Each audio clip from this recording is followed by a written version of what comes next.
Hello. Hendo. What's up? Oh, I got you, buddy. How you doing? Are you on the water yet? I am on the water, but not out in the lake yet. Hey, I'm sitting on the boat, about ready to go. You're sitting on the boat on the 4th of July weekend. What does this weekend mean to you, my friend? I don't know. I guess just glad to be an American and proud to be an American. You know, both of them. And, you know, I guess remembering how we got our freedom. Oh, that's a good point. That's a great point. How we got here, because that's what this Independence Day really celebrates. Mm-hmm. That's a great point. So have you had hot dogs, hamburgers, or are you barbecuing, or are you skipping all that and going straight to the alcohol? Well, I'm having a liquid breakfast or lunch, and I just got back from a fishing trip in San Diego, so we're gonna be doing a bunch of sushi for dinner tonight. But tomorrow we'll be cooking, barbecuing some stuff on the actual 4th of July. Oh, that's awesome, buddy. So, listen, man, I don't know if Jerry has talked to you lately, but no. I've been pretty heavy keto, and my shoulder is like completely healed. I'm good to go, so I think I'm ready for round 2. So, you think because I've been retired for 3.5, 4 years, and I haven't worked out since I retired hardly, you think you got a shot? I think I got I'm going to tell you I think I got a shot because you're on the other side of the planet right now. I'll meet you in Vegas, buddy. Hi, Craig. Hi, sweetheart. How are hi. you? I'm fantastic. How are you? We're great. We really do appreciate you guys calling on this Independence Day, 4th of July weekend. I know that y'all are trying to do family stuff and spending time together, and you took a little time off to call me and talk to me. And you guys know we love y'all. Dan, we're big fans still to this day, dude. Some of our greatest memories, in fact, I can definitely attest to some of our greatest memories. We don't have a lot from California, but some of our greatest memories from California involve you guys. So thank you so much, man. Well, thank you. And we got to get you and your wife back out to wine country and hanging out. Oh, we're going to do it. In fact, we'll bring our podcast out there and we'll do a whole day of wine tasting. Let's do it. Done, buddy. That'll be fun.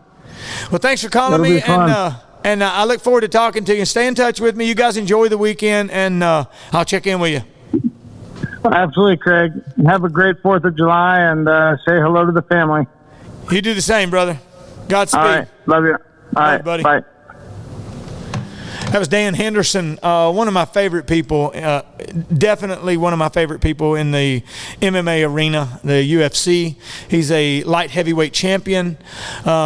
But aside from the belts and all of that stuff, he's one of the more decent human beings. So go check him out. Check out his Facebook, Instagram, Twitter, website, and all that stuff. He got some gyms. He's got a lot of stuff going on in life. Like he said, he retired about 3 years ago, but he still does a lot in that in the MMA arena. Still has a lot of influence and impact. Great guy. Now, I'm going to switch gears we talk about this. It's Music and More. That was More. Talking about fighting. I'm a big fan of MMA, so it's a big part of my life. I'm not a fighter. I don't pretend to be. I'm more of a killer. If I get into a fight, you need to know that I'm not there to try to hurt you. I'm there to stop you. So keep that in mind. I'm getting too old to play around. So, but that is the more side, and I love those things. And we're going to talk about a lot of other things that are outside of the music, but obviously the music is the focal point of my career. I've been doing it now for about 20 years, and one of the guys that I started this business with, and still to this day may be my very best friend in and around this business altogether. A guy I know I'm going to see in heaven when we both get there. I'm pretty sure he'll get there before me because I'm older. He's a lot older, and I'm kidding. But I'm proud to have him. So y'all make him welcome. I don't know how you make somebody welcome from out there. What do you say? Clap out there? You're not going to clap at your house. That's dumb.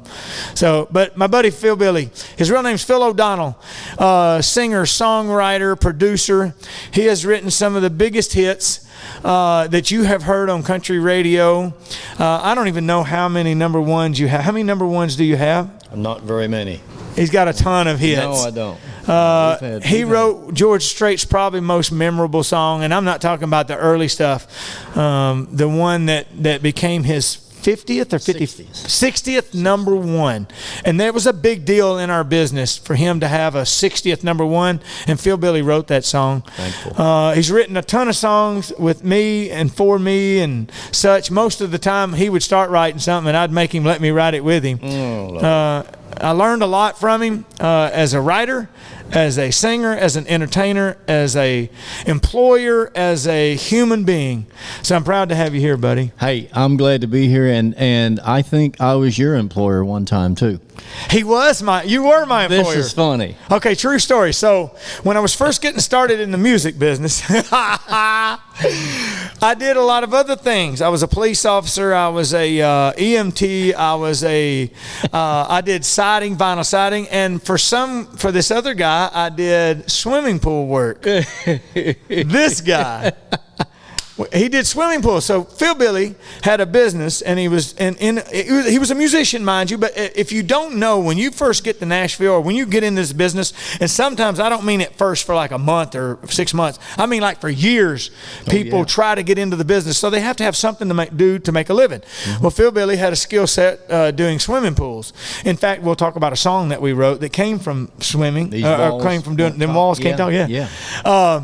But Phil Billy hired me because I wasn't doing a bunch of shows, making a bunch of money. I think I just signed my publishing deal and maybe just got the record deal. Maybe so. Maybe didn't even have that yet. I don't know. Yeah. But I went to work for him, and it wasn't pretty. I think I wasn't the one that dumped the concrete. No, that was on Joey. You. That was my brother. My brother Joey worked for him as well, and dumped a whole wheelbarrow of pool plaster over top of Phil Billy. I was down in the pool plaster, and it was in Gallatin. I remember where it was, and I'm down there working away, troweling. All of a sudden, wham! I get hit with like 300 pounds of mortar.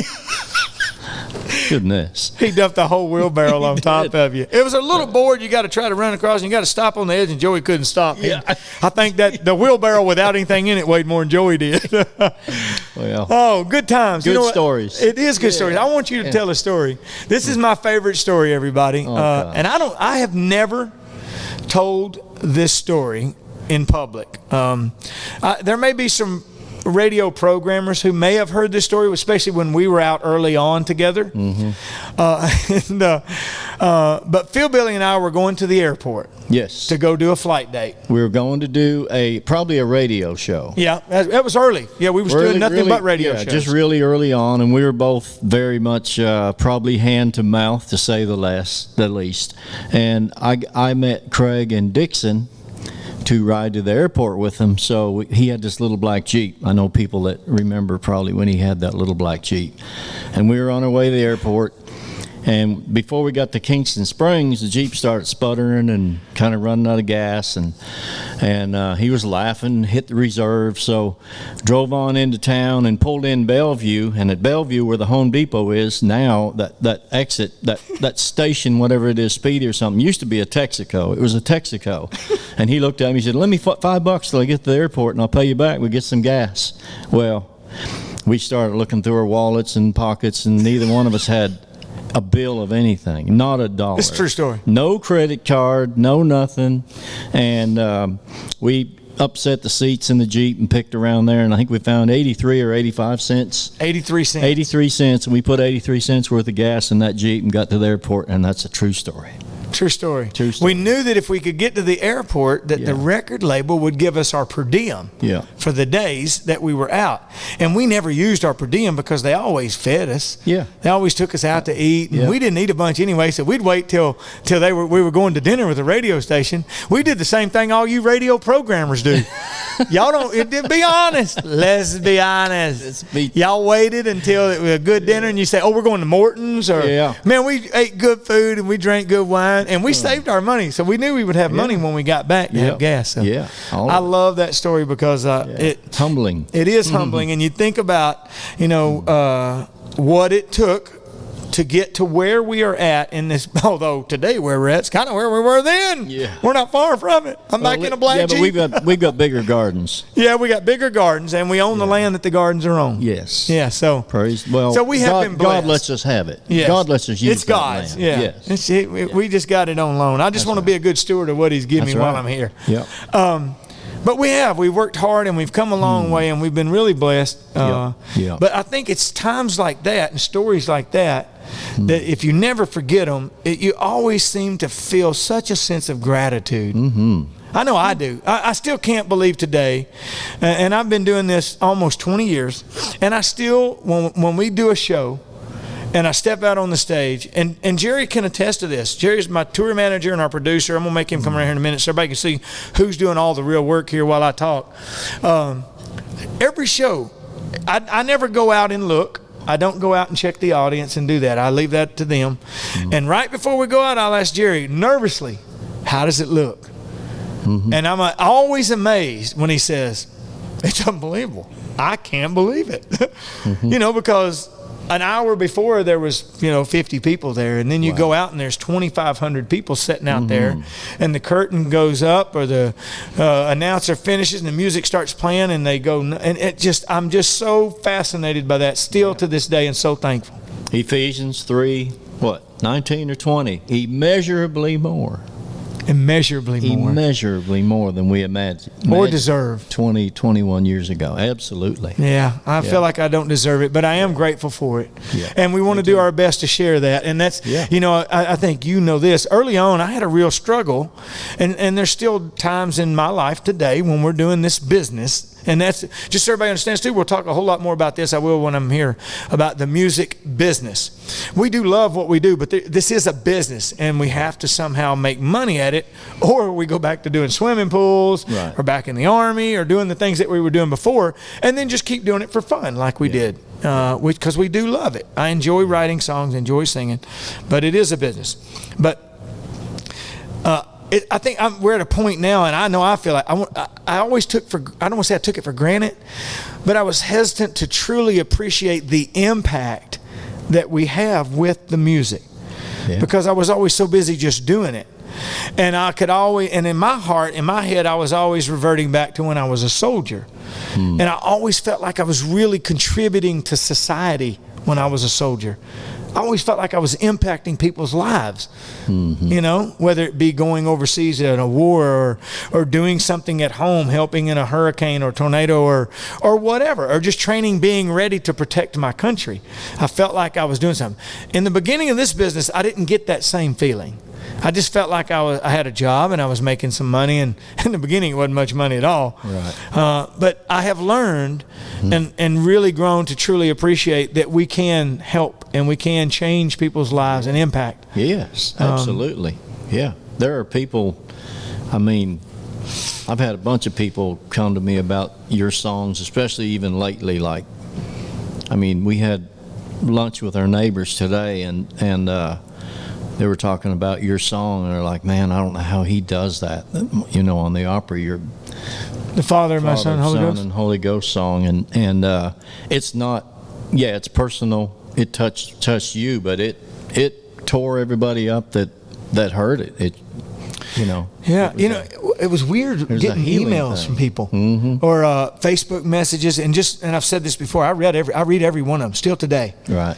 And anytime that song airs, whether it be on Facebook, on the Grand Ole Opry, on the Today Show, Fox and Friends, whatever it is. Right. I get thousands and thousands of messages when people hear it. You wouldn't believe the people that we have become to know as through the music because of that song. Right. Never listened to country, never heard of me before, but we're watching Kelly Clarkson show and seen me perform it and have become interested in my music. But I don't think God did that. God didn't do that for me. Well, I think He allowed it happen to you because He knew you had a platform and you could use it, and you would use it for His ministry, because our worst misery becomes our greatest ministry. Amen. Yeah. And He knew you could use it, so He allowed that. But you won't know till you get to heaven just how many people Yeah, I was mean, and touched he by knew. it. You're right. He knew Yeah. that. Even Yeah. when I didn't, when I was writing that song, and when Yeah. I, played it for Alexandra, my daughter. I'm like, I'll never be able to record this song. I don't want to have to sing this every night. I understand. But that's what he did, and he Yeah. kept pushing me, and then and it ended up being became the most downloaded song of all genres, 3 or 4 times. Yeah. 3 times. So it's, but that wasn't me. And I tell people, that's why God let me write that song that morning at 4:30 by myself. I'm going to tell you this. And I used your name on numerous occasions when I was talking to people. I said, because if people had heard that song and said, who wrote that? And I'd have said me and Phil Billy, they'd have said, oh, okay. Yeah. But with just me, they go, oh, there was something to this. It's because I'm not recognized as that prolific a songwriter. Yeah, but you can't trump the truth. Huh? You cannot trump the truth, and it's the honesty and the truth.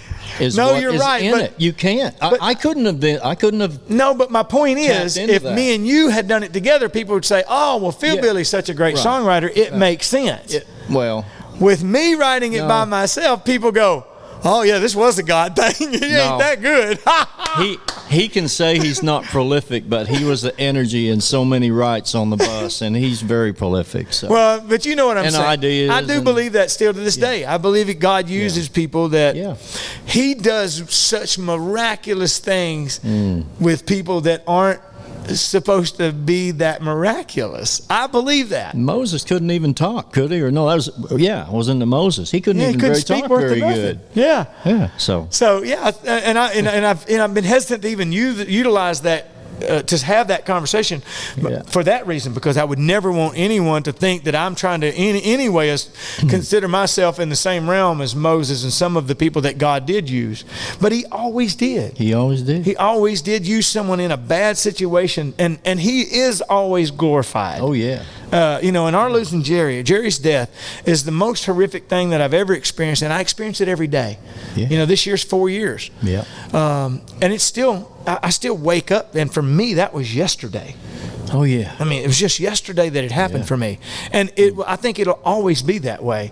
But I find comfort in knowing where Jerry's soul is, his heart, his commitment to God, and my commitment in knowing, where I'll be and I'll see him. And I'm pretty confident that I'll know it's him. I'm confident in that. For anybody that's out there that is suffering or anything, I can say that in light of heaven, the worst misery on earth, when we get to heaven, will be but poor cell service or a poor room service for one night. So he does not waste our suffering. So, yeah, it's going to be a glorious day. So back to the music though. But that's kind of what this is though. Yeah. I think that's what makes a great song. Yes. And you are right. Truth. And people, and I think the fans detect that. Yeah. I think they know. They can hear in a song, and that doesn't mean that like Redneck Yacht Club isn't truth. You can do tongue in cheek and it still be truth. It'd be fun. That's right. Yeah. And I believe with everything that's in me that the fans know that, and I don't know if all of the fans that are out there truly understand how much impact they have on our careers as writers and entertainers. You have proven that your impact can create careers. You made my career. You in country radio, and I came in early. So, but not early enough that there were things outside of radio. Country radio, giving me the opportunity, playing my music, allowed the fans to hear my music, which gave me a career. Now that's changed. It is a little different. It's not just country radio. Now we have the impact of social media. Yeah. There are stars being developed, and whose careers start and take off before they're ever played on country radio. Now, I will say I still believe that country radio still has a great big impact on their career. It does, and the way that I look at the business, the music business of it, I've had people, new people come to town and like, will you go in and cut some stuff and do this and whatever, but it seems like it's... When you say cut some stuff, what do you mean? Go in the Explain that. studio and record some songs on them or whatever, but what I've seen in the last little 3 or 4 years of what, everything's changing is if you're an artist, if you're listening to this, because I'm sure there's a lot of young guys are, you think you want to come to Nashville and get a record deal. That could be the worst thing. That could completely put you in the penalty box nowadays. Yeah. Take you out of circulation for 3 or 4 years. You go out, put your music out, put it out yourself, own it, and you create the spark. And the bigger spark you get, the bigger gas truck Nashville is that'll back up to you. And that seems to be what is going on right now in the music business. Say that again. The bigger spark you have, the bigger gas truck from Nashville will back up to you, and it'll blow up. That's what the music business is nowadays.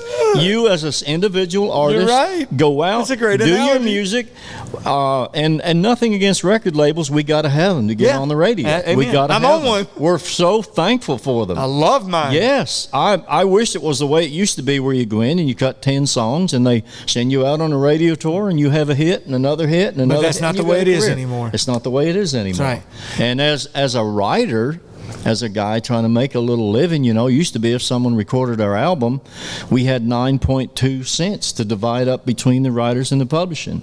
Now, if we get a song... That's per song. Yes, per song. So now if someone records a song, there's more people accessing our music.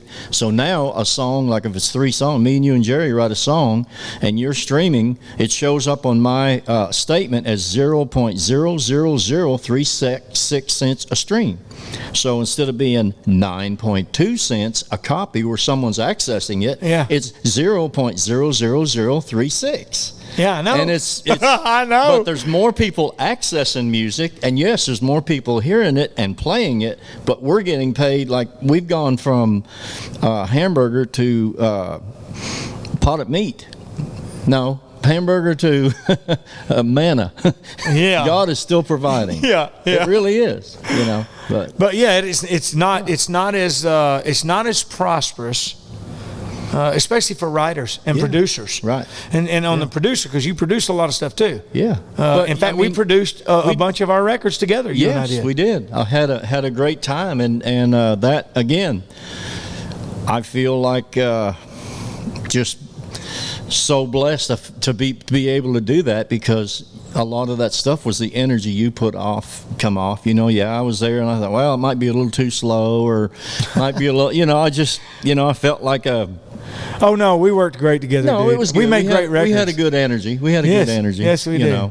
But so how has it changed for producers now?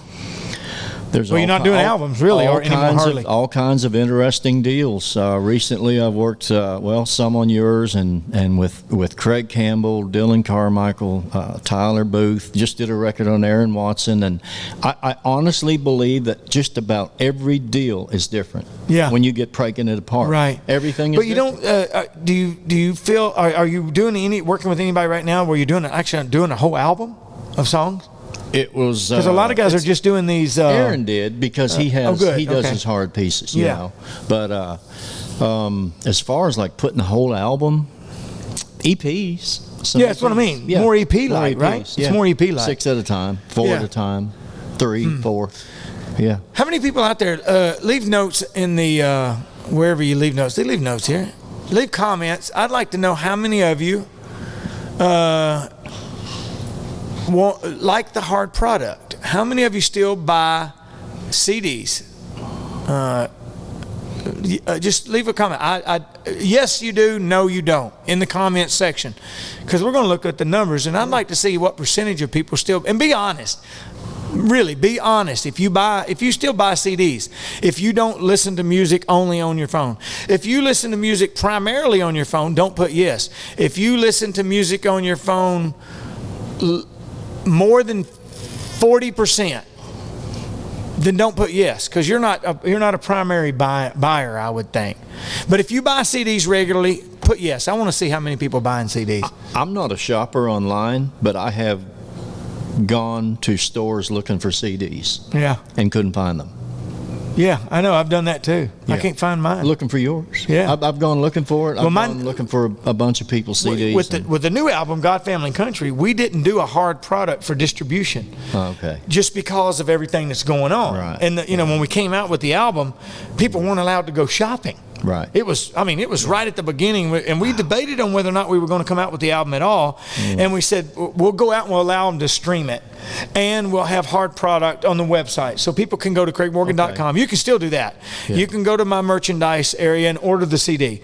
But you can't get it right now in Walmart. You can't get it in Target. You can't get it in any of the music stores or anything. It's primarily only available on download, and yet we're still selling a ton of copies. That's awesome. People are downloading it, and some people are buying it from the website. I tell you what we are going to do though, and this will be coming up. We'll have information. Just stay tuned on all my socials.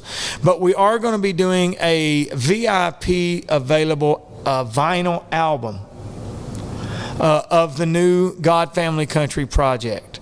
It'll be limited. I don't know what number. I think it'll be somewhere in the arena of about 500 copies only. Oh, wow. So it'll be a very limited buy.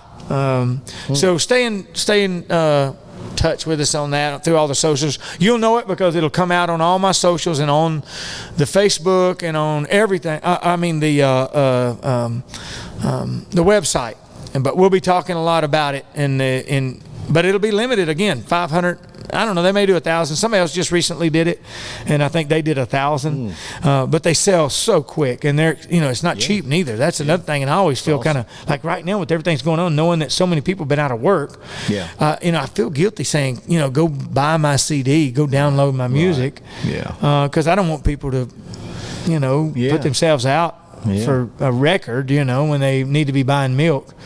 Speaking of it, every time I say that, it reminds me of a song we wrote. Remember that song? A Wally Walker spent his last $20 on a lottery ticket at the corner store. Came in without any milk and bread. He went to the store to buy milk and bread for his wife and baby and ended up buying lottery tickets. That's right. We wrote that. Did we go to Muscle Shoals? We did. With Chris Bain. We sure did with Chris Bain. Chris went on to heaven. Shoals. He went on to heaven a while Yes, sir. back. He did. Yeah, that's right. I forgot about that. How ironic that's the song that we think about. And that's good. Chris is, that's cool. Good. Yeah. So anyway, I have ADD, I have OCD, I have lots of other alphabet stuff. So I don't even remember where we was at. But I've got every D in the book. You got what? I got every D in the book. Just talking about the stories, and I love it. And I'm really glad that you're here because it just brings back so many fun memories and positive memories. I love the one about the gas and dumping the wheelbarrow full of stuff over top of you. Good. I remember one of our first road trips with a full band, and I'm gonna find the picture so Jerry can post it. I've got a picture somewhere. We went out, and for whatever reason, we had a bus on the East Coast, but we couldn't get a bus on the West Coast. And I got deathly sick. Yes. And we were in a Class B Winnebago kind of thing. 4-foot Winnebago, and had the roof over the. He slept in that bed over top of the hood. I was sicker than a he dog. Was sick. Yes, he was. In fact, we only have one picture from that whole trip, and I was sitting there going. But the whole gang, that first run, that was one of our first trips. Those were all radio shows. So everybody understands. Used to when you got in this business, you didn't tour. You didn't go play bars. And now a lot of people did. It starts different for different people. Myself, I never played in a bar until I got my record deal. And those bars that we played, or those little venues, were things that were set up by the radio station. Yeah. So the radio station would say, hey, we like your music and we're going to play it, and we want to introduce you to the fans, so you should come out here and play at this club and we'll promote it. And they would, and they did, and it was awesome. And we made a lot of fans, and we spent a whole year doing that, maybe more. Yeah, off and on for probably closer to 3. Some of them. Nonstop. Yeah. And I love that. Still to this day, I have a lot of friends in country radio that are radio programmers, music directors. And if y'all are out there watching this, share this with y'all's fans, because I want to give y'all props. I really appreciate it. I wouldn't have a career today if it weren't for y'all giving us the chance. Even though sometimes we made mistakes when we were out there. For example, we were with Lee Adams. And this shouldn't be as funny as it is, but it is. He's going to tell it. I got to tell this story. Because this isn't Phil Billy's fault. Look at the time. I got to go. We were doing a show, and it was a radio show at the radio station, and they don't always tell us what these shows are for. And so a lot of times it's just shows where we go in and they bring listeners in, and they let them sit there and listen. And then when we leave, they ask the listeners, what did y'all think? It was that kind of deal. And we were doing about 4 a day. Yeah, we were literally doing 4 of those shows a day. Yeah. We would be at a radio station, leave there, go to another radio station, and do the same thing, bounce. So we half the time never knew what we were playing for. So we just played songs. Yeah. About the third show on this particular day, it was in the afternoon, and my record rep, Lee Adams, was there. And Lee was in the back of the room, and I'm forgetting, there was a bunch of women there, and we were playing, and I played 2 or 3 songs, and it went over really well. But at the same time, as you know, Jerry, he loses his voice sometimes, okay? And he would lean on me or whoever was with him at the time to kind of feel a little bit. And I had lost my voice, and I couldn't sing. And I said, I don't want to just come in here and do this. So Phil Billy just wrote this really funny song, you guys. I want y'all to hear this song. And so I asked him to play it, and he said, sure, no problem. He was hesitant. I will say, I think he was a little hesitant because the content, and I want to preface this by saying we write dumb stuff sometimes. As a joke, to ourselves. Inside bus jokes. So I would never, ever downplay what this song is joking about, because those of you that Jerry's laughing because I have to tell you this, because you got to know our hearts, y'all. Yeah. Our hearts are pure, and we don't. And you would say of them, well, you shouldn't even write something like that. Maybe that's the truth. And that's probably. And that's what you were talking about if you today. Write it, keep it to yourself in the bathroom. Yeah. So. Yeah. But we didn't. I asked Phil Billy to play it. You didn't. I'm throwing you under the bus. And I told Phil Billy, play this song. So Phil Billy, don't.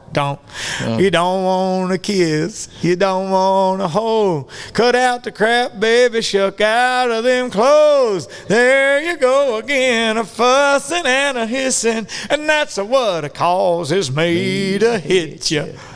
It's just my God. I know his wife's looking at him like you wrote that? Yeah. It was, but listen, I don't downplay that. I would absolutely annihilate a man if I seen him hitting a woman. Yes, absolutely. That is the truth, y'all. Yeah. I will put myself in harm's way. I would die for a woman being abused, as Phil Billy would too. Yeah. What we did not know, and this is God punishing us at that moment,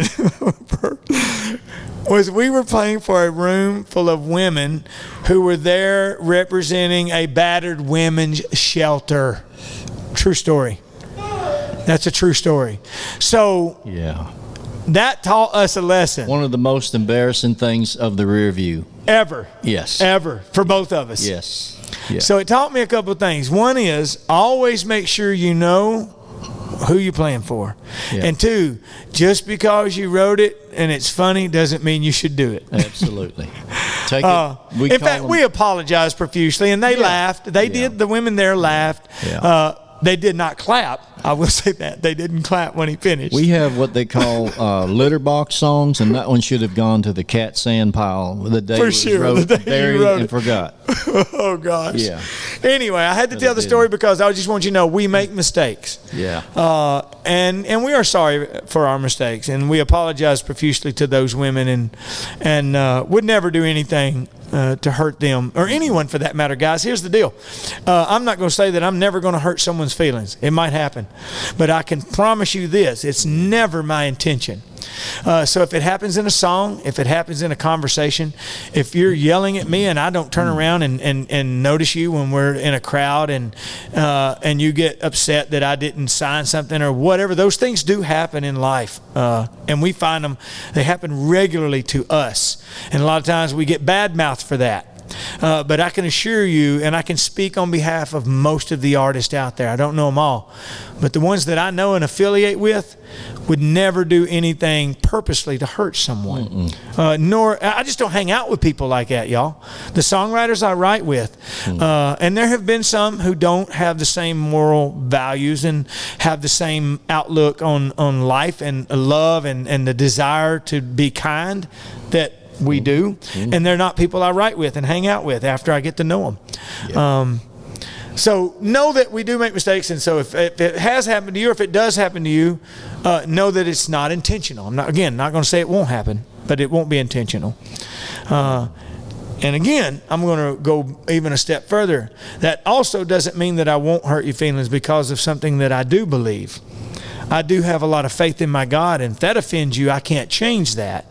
But that's not on me. That's on you to go, okay, that's what he believes, you know. But to me, there's a lot difference in me standing up for what I believe and me shoving you into what I believe. And I won't do that. I don't shove. I don't push. I just be me and hope that in being me, I'm not hurting anyone else. So that's that.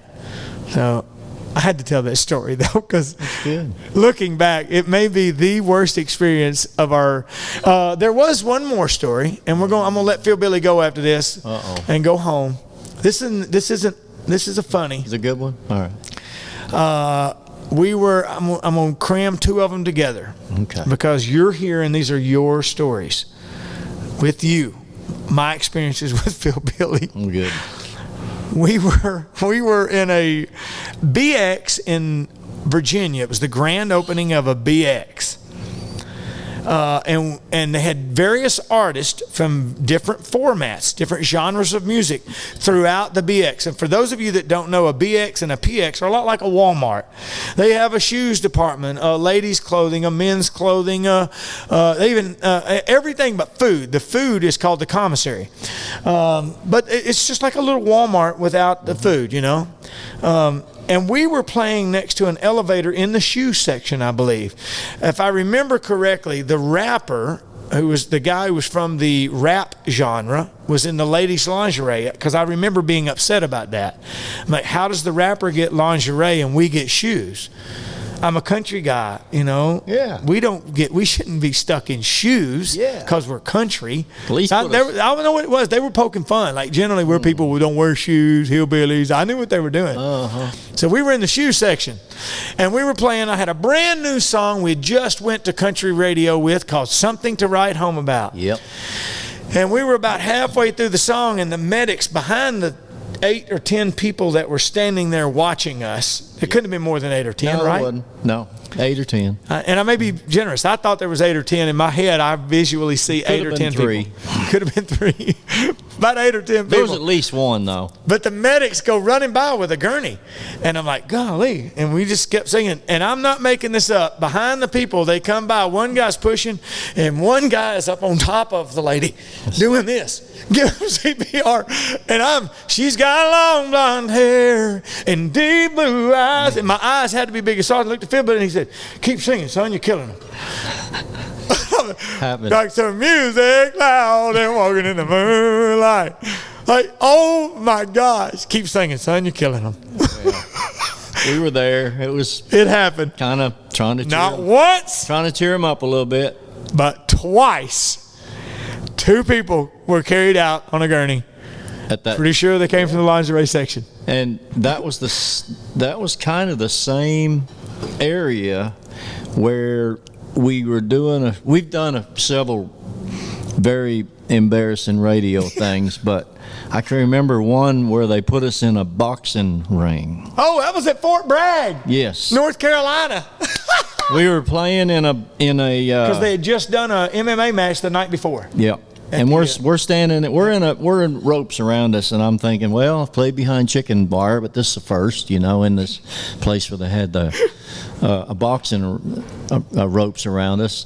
So we're sitting there, and he was playing Paradise, which was a song that came out right after that song, and it was like we were in this couple of mics like this and our guitars, and if we had 3 or 8 people, if we had 3 to 8 people at the last show he was talking about, we had half as many at this one, probably. NCO Club. And they were trying to eat.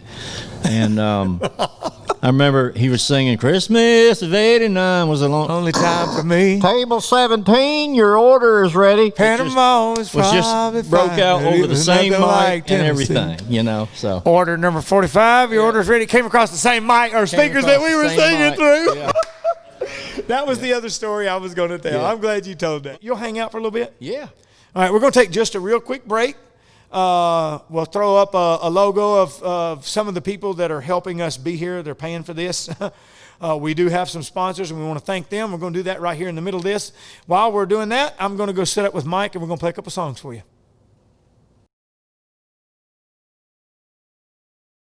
Well, here we are. I said we were going to do some music. It is Craig Morgan Music and More.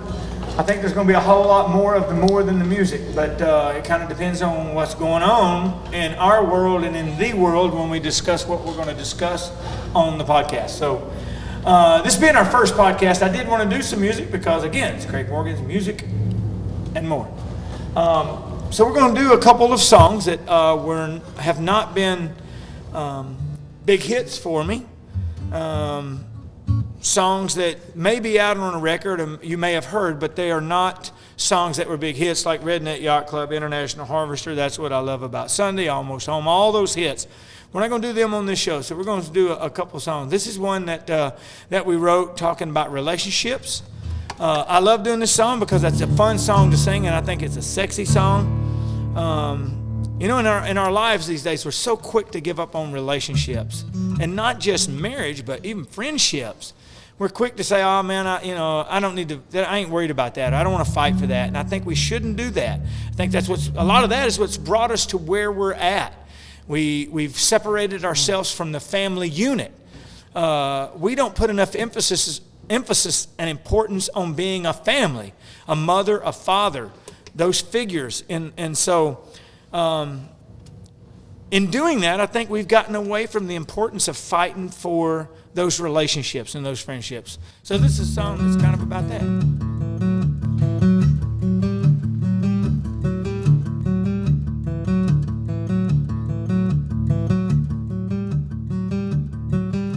Midnight, sitting here, can't see clear, wasting tears on you.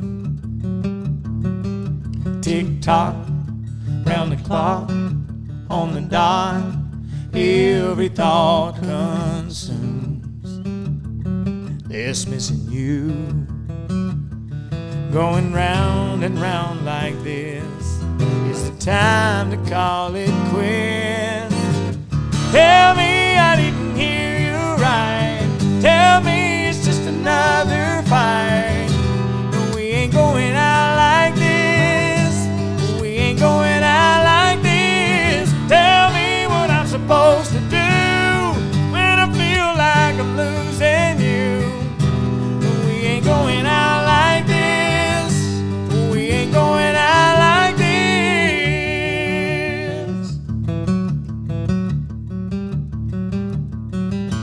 All alone, here at home, by the phone, hoping you will call. Yeah, I'll answer it and tell you that I love you, and baby, we can fall in love all over again, 'cause I don't want it to end like this. Tell me I didn't hear you right. Tell me it's just another fight. No, we ain't going out like this. We ain't going out like this. Tell me what I'm supposed to do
So this is a song that Mike and I wrote I'd actually started this song before we went to Colorado, and I got to Colorado, and I just felt like there was something to this song. And I will tell you, all of this came about long before COVID-19 and us having to wear a mask. For me, this song represents a character, an invisible mask. And I think we all put those masks on in life. Sometimes it's because we're hurting. Sometimes it's because we have feelings towards other people that we know we shouldn't have. So we put a mask on to hide maybe what's hurting or what's true or what's bad or what's good even. So that's how this song came about. We finished it in Colorado and played it for the first time that night as I was reading the lyric, and I may have to read it again. We've done it a few times. We did it on the Grand Ole Opry and can't wait to get back there and do it. And now everyone is required to wear a mask at different places and different circumstances. But I got to tell you, it's not a bad thing, because when I go in Walmart or Lowe's, people don't know who I am. You know why? Because I got on a mask. Hey, I got pains inside of me, pains I don't let people see. I say I'm fine 'cause I know they see me strong. Behind my eyes, inside my soul, feels like I'm digging a deeper hole. But I put on a smile, I lie and I hold on. 'Cause when I get home and it's late at night, no one's around and I turn off the light, I cry and scream and yell like a crazy man. I don't have to pretend that I'm doing well. I can tell the world it can go to hell. It's just me and God when I take off the mask.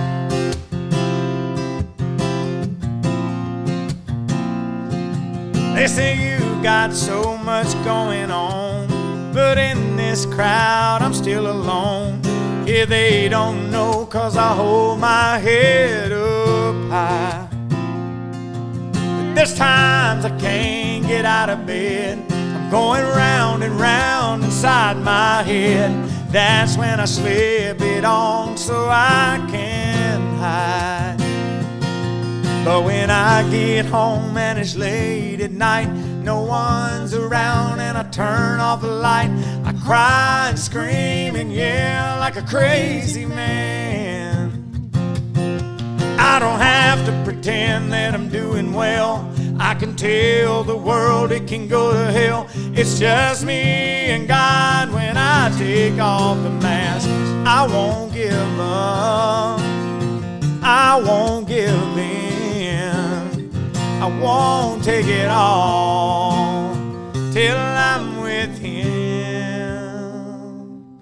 Yeah, when I get home and it's late at night, no one's around and I turn off the light, I cry and scream and yell like a crazy man. I don't have to pretend that I'm doing well.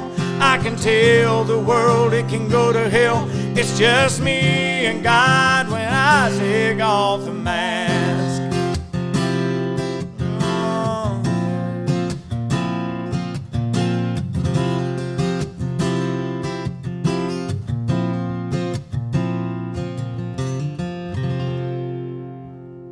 Good job, Mikey.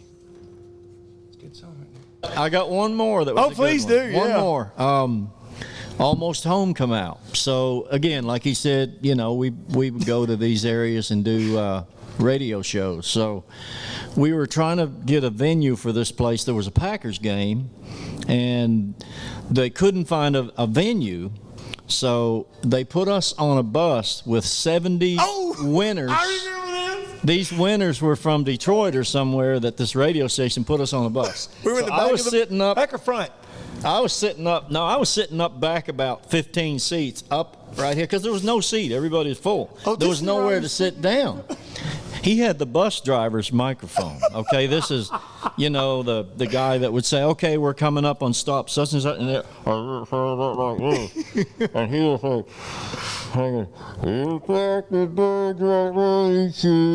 it just all muffled and some of the worst sound you had ever heard in your life. But we played that probably a 20-minute show on a bus with Cram packed. people that were coming to a tailgate party. Yeah. Yes, it was cram packed. We weren't even well known enough to play the tailgate party. No. We played the pre-show. That was a muffler Party. Muffler party. Yeah, we played the muffler party. Definitely wasn't the tailgate. That's right. Woo-wee. Golly, that was a long dead time battery ago. party. Yeah. But what a blessing it's Oh, been. yes, what a blessing. So A lot many of fun. songs, so many hits, Yeah. albums, and Unbelievable. tours and shows, and Yeah. gosh, Yeah. you were there for the Keith Urban when we played the prank on Keith Urban, brought the marching band in. Yes, in Minnesota State Fair. Yeah, Minnesota State Fair. We had the what did we call the Little Debbie girls? The front row ladies, front row girls. They came to every show, sat in the front row, got there early. Why am I bringing Jane? Yeah, they all came. Yeah, so Keith Urban was. He had brought a lady on stage, and we have in-ear monitors. And he had You did. No, he did the lady to me Yeah, first. I know, but you had the in-ears. The I had rest of in-ear us was monitors. on Yeah, wedges. they was all on speakers. Yes. I had in-ear monitors, but they're on monitors in front of them. That's Yeah. right. Yeah. And they had this girl come over and was like, "Hey, what are you doing, big boy?" Talking in this sexy voice while I'm trying to sing, you know. And I was singing, and I thought I was tough. And I hear this voice in my head. I'm going, "Oh, God, what's going And on?" he's looking at me like, are you hearing this? And I'm like, "Can y'all hear this?" we, And I look over, and Keith Urban's on the side of the stage laughing with this girl. He got her to do that to me, you know. Yeah. So the next night, we hired a full marching band school band or something, yeah. to come playing right through the middle of the crowd. Right, and he was playing the tracks. He couldn't stop. By the grace of God. And Yeah. they come down through the alley right in front of the stage. Sweet Home Alabama. Yeah. Right in the middle of it. Yeah. Oh, plenty of And good times. That was the place where we, bless his heart, rest him. He's with God. Another one is Dana. Oh, Dana, yeah. I took the top off of Dana's mic. Now it's summertime. Oh, and I no, soaked yes. it in sardines. Okay. Sardine oil. And I Oh. screwed it back on his mic. And he was a singer too. It So had flies on it, and when Craig come out, you know, Dana would flip his mic around. he had his mic like this, y'all, and he played. No, he was yeah, playing drums. playing drum, And he would pull his mic in. and sing. Well, he got a big whiff of that sardine oil, and he just stood back and, I ain't singing. Throw that mic back. Oh my Yeah. Lord, it was terrible. And then it was bad. And then there was another time somebody put some Tabasco sauce in Craig's harmonica. I don't know who did that. Oh but yeah, I don't know I who think did Lucky. that. I don't know. Probably. Yeah. The bunks are supposed to be off limit, and Phil Billy was the only guy that got away with actually doing stuff to people in their bunks, pouring ice in their bunk and whatever. Oh, well. Yeah, we had a lot of fun though. You know, we didn't have to worry about things like COVID. We didn't have to worry about things like all we worried about was the flu Yeah. and losing our And voice. trying to rest you where you Yeah, could sing. trying to make me shut up in between shows. I can remember running interference. Oh yeah. I remember running interference trying to get you not to talk. Just like, Yeah. we got to save it. This is an important show. We got to play an hour. And because Craig would get up and start talking pretty loud about 5:30 in the So morning. Phil Billy wasn't. He was the smartest guy. I think he was in the band at the time. He had the most experience of all of us collectively. He had done more on the road and played more and written more than any of us all together. And so, even though he wasn't the tour manager, he told the tour manager what to do. He would tell the tour manager how to do his job, and then we would play, and then Phil Billy would run and sell merchandise. Oh, gosh. And then he'd pack everything up and get on the bus and go get the money with the tour manager to make sure we got our money right. And then get on the bus and make sure everybody was listening. And it was just Father Hen. Yeah, he was the father hen for so long. And then it got to where he got to settle in, and we had a tour manager, and everybody did their jobs. And then it got to where he started producing other stuff and writing more in town. And eventually it was just like, it's time for me to not go out on the road no more. Well, I was getting old. I was 42 when I got off the road. That's old.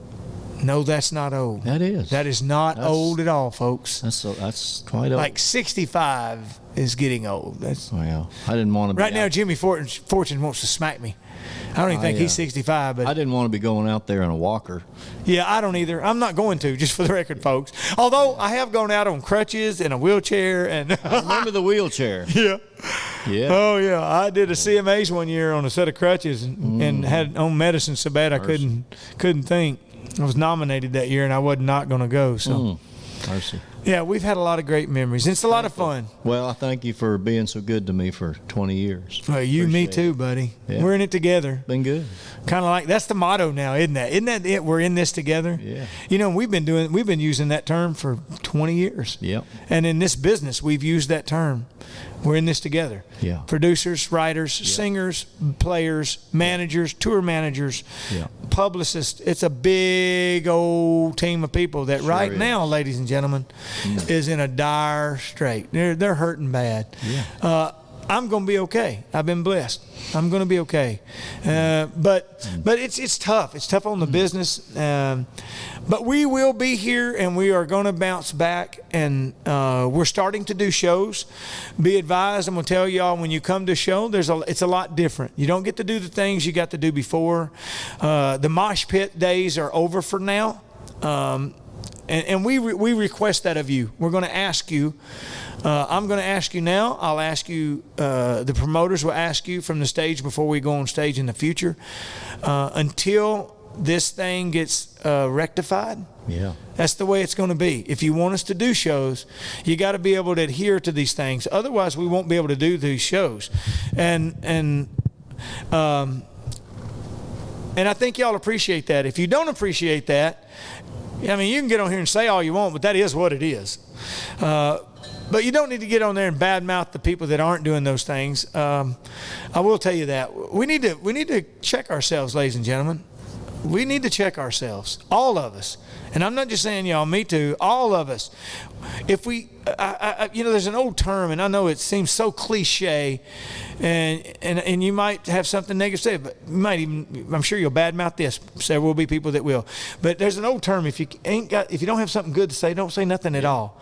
And we really should be doing that, ladies and gentlemen, folks. We should be doing that. If you can't say something nice about someone, don't get on there. Now, that doesn't mean that you're not entitled to your opinion. That doesn't mean that we don't have the freedom of speech. We do. But you don't have to be ugly in your expressing your opinion. You can be respectful. And I think we need to practice that on a much greater front. I say that because we're going to do shows.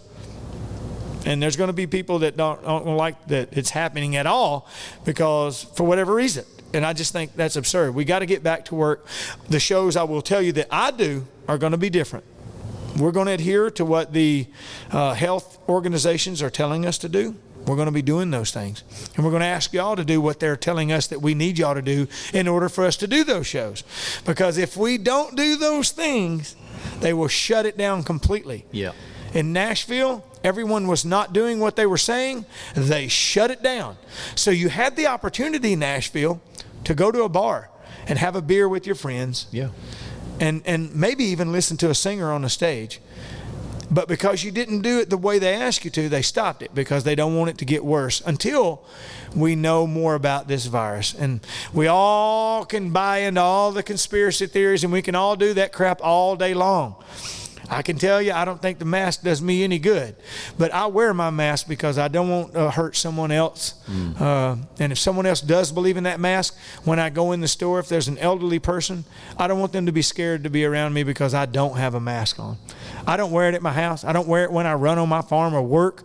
I'm not going to drive down the road with the mask on because, I mean, it's not going to do it. Are you afraid of catching it from yourself? Exactly. Driving down the road? But having said that, if you do that, that's your prerogative. And I'm not going to say bad things about you. It's your choice. Absolutely. And we all have choices. I'm just saying that we're going to be doing shows. The rules are going to be a little different for now. So please adhere to those rules so that we can continue doing those shows. Amen. And we can grow it into something bigger and better. Thank you all for the support. God Family Country is available for download now. on iTunes and everywhere you can download music, as well as the mask. As an individual song, you can download that song. A portion of those proceeds go to help our frontline fighters, nurses, doctors, law enforcement officers, firemen, all of those first line people. So having said that, we're going to finish for the night, go to the merchandise. If you've got a job and you got money, we have masks. And they're good masks. They're really good and they're cool. We have new T-shirts. We got new gear and all kinds of new stuff. And we look forward to seeing you out on the road. You're watching Craig Morgan's Music and More. And we'll be back again next week. All of this stuff this week was brought to you by Monster Energy Drink. I don't drink all their stuff, but the stuff that I do drink, I love and I swear by. I said I don't work out. I work outside. I'm 160 pounds of Twisted Steel and Sex Appeal. That's what I do, and I thank Monster Milk for helping me get there. I'm just kidding. I'm being dumb. Come check us out next time.